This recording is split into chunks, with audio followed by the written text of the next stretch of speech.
welcome to the Deep Dive. Today we're taking on the entire blueprint of modern computing. We're talking everything from the absolute lowest level code all the way up to these high-end administrative jobs, and we're going to try and build a clear map for you. Yeah, and the sources for this are, well, they're intense.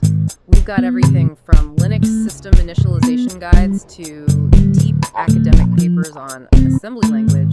And career roadmaps for network security, DevOps, you name it. So our mission really is to connect all these pieces, the language, the core OS, the practical skills. Right, into one single hierarchy of knowledge. Exactly. I think what's so important here is the contrast we're looking at. We're bridging, the super abstract stuff like virtual memory management, and then the really sort of brutally practical things like what command do I type to get this service running? It's the ultimate shortcut, right, to understanding how all this digital infrastructure actually works. From the silicon all the way up to the app you're using. Okay, let's unpack this. So, to really get a handle on modern systems, I think we have to start at the very bottom. Agreed. We have to talk about the language that the machine itself, the hardware, actually understands. Everything else is just built on top of that foundation. And that foundation, it really starts with three main levels of language. At the absolute bottom, you've got machine language. Okay. It's just the native instruction set for a CPU. It's literally just ones and zeros, bits. Completely unreadable for a person. Utterly. Yeah. And it's totally specific to the hardware. Now, one step up from that, you get to assembly language. This is where it starts to look a little more familiar. A little. It's the lowest level language that a human can, reasonably read. Yeah. It uses these short mnemonics like MOV for move or ADD for add instead of just a string of bits.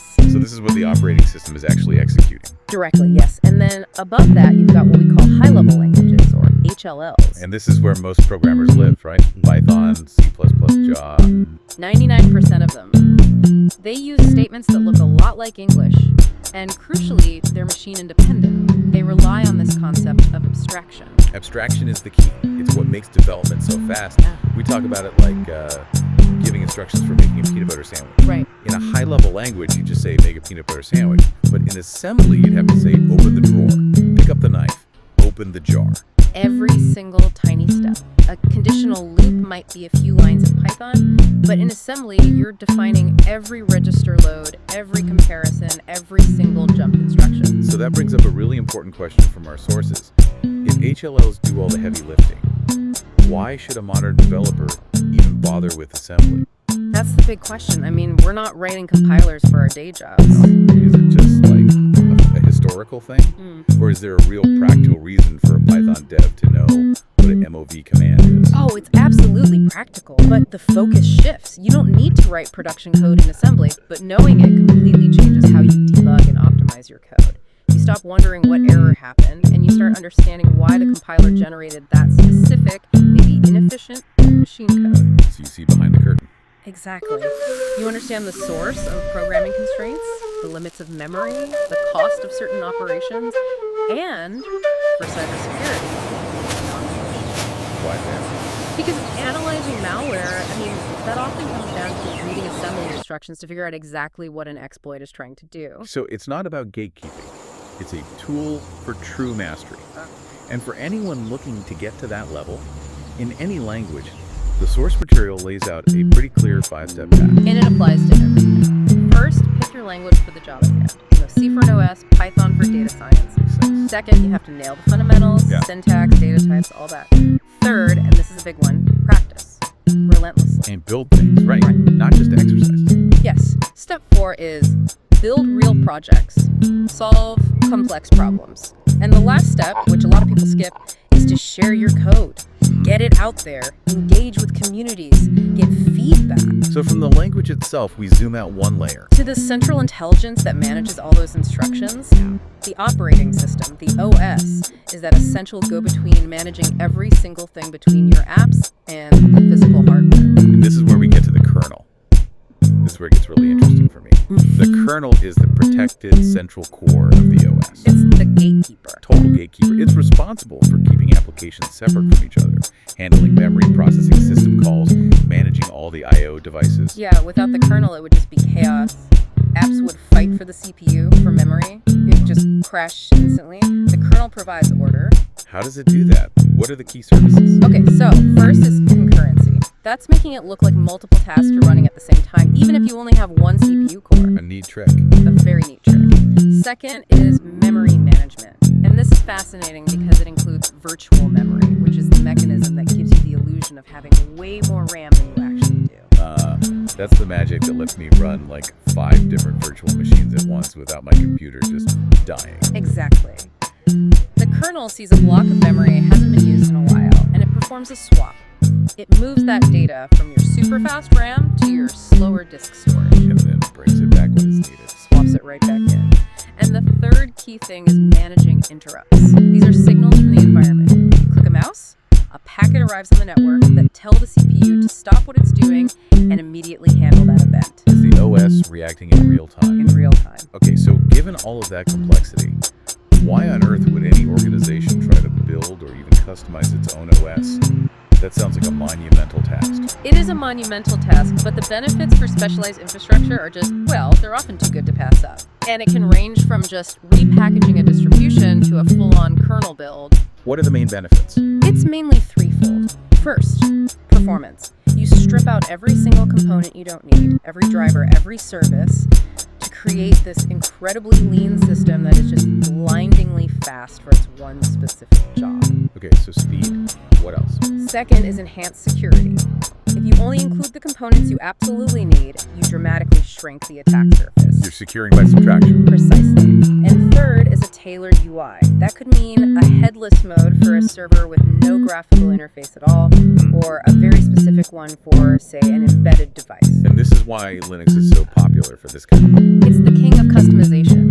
The kernel lets you bake in drivers, networking features, even specific firewall rules like iptables right into the core. The complexity that the kernel manages is just staggering. But for administrators, on a day-to-day basis, how do they actually wrangle that complexity? Which brings us to the command line. And when we talk about Linux administration, you have to talk about the philosophical war that changed everything. Init versus system. Init versus system. The old init system was simple. It ran shell scripts one after the other to start services. Easy to read, but very slow. And system, the modern replacement, it fixed the speed problem. Oh, revolutionized boot performance. It starts services in parallel, on demand, when they're needed. It's so much faster. But, and this is the big but, it's also way more complex. How so? Instead of simple scripts, it uses these specialized .service unit files. And it absorbed a ton of functions that used to be separate tools. It was a massive architectural change. Some admins still argue about it. So you traded simplicity for speed.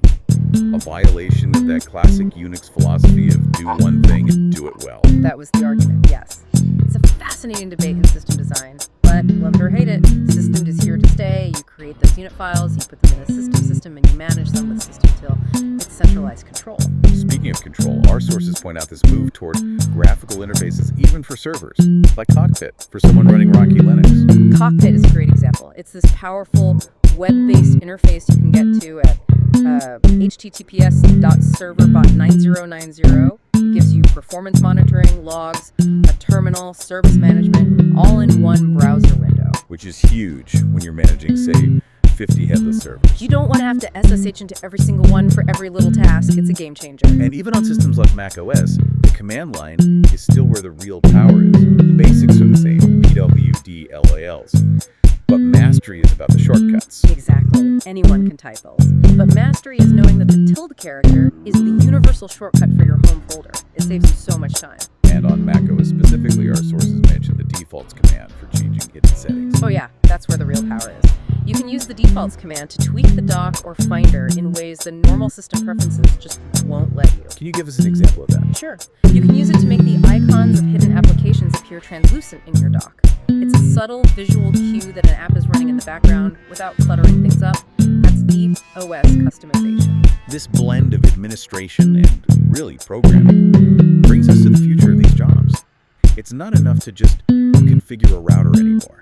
A network engineer has to code. The whole world of infrastructure has been transformed by automation. A network engineer today has to be good with a language like Python or Ruby just to keep up. Because you can't manage a modern network at scale by hand. You just can't. And for DevOps engineers, programming is. It's the entire job.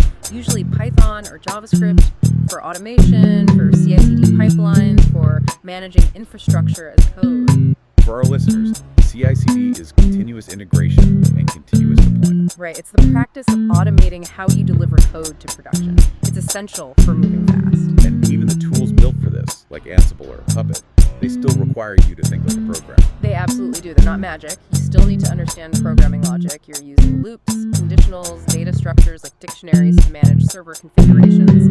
The language of administration is now programming. So what does this all mean? We've gone from assembly up through the kernel into the command line. How do these layers all come together in these high-value jobs we keep hearing about? This is where it all pays off. You see 3 major domains emerge, each requiring a different mix of these skills. Okay. First, you have the operating system designer. This is the person who lives and breathes the kernel. They need that deep computer science and systems programming foundation. They're the architects of that brain we talked about. Exactly.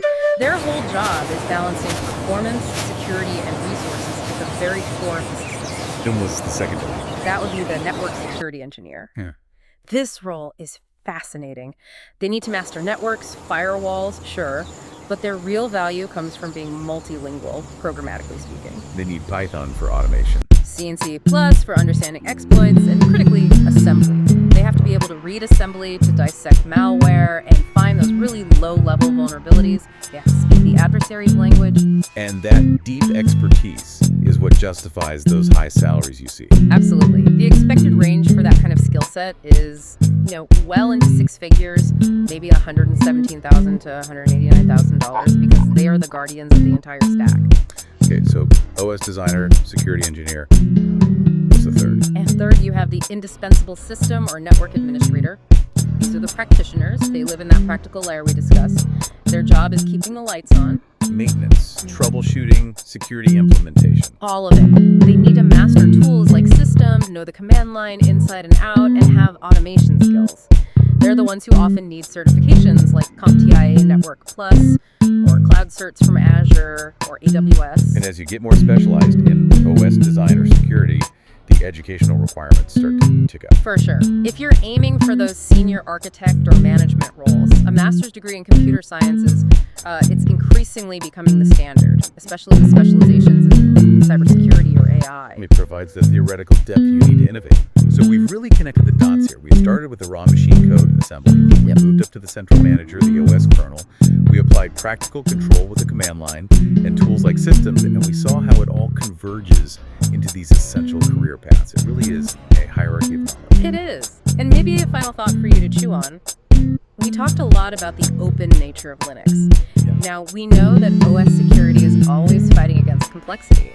More complexity means more bugs, inevitably. Right. And open source systems try to solve this with radical transparency. You have distributed governance, visible change histories, global collaboration to find and fix vulnerabilities. So this raises a big question. What's that? In a world of increasing digital complexity, is true security best achieved through proprietary secrecy, where you hide the code and control access?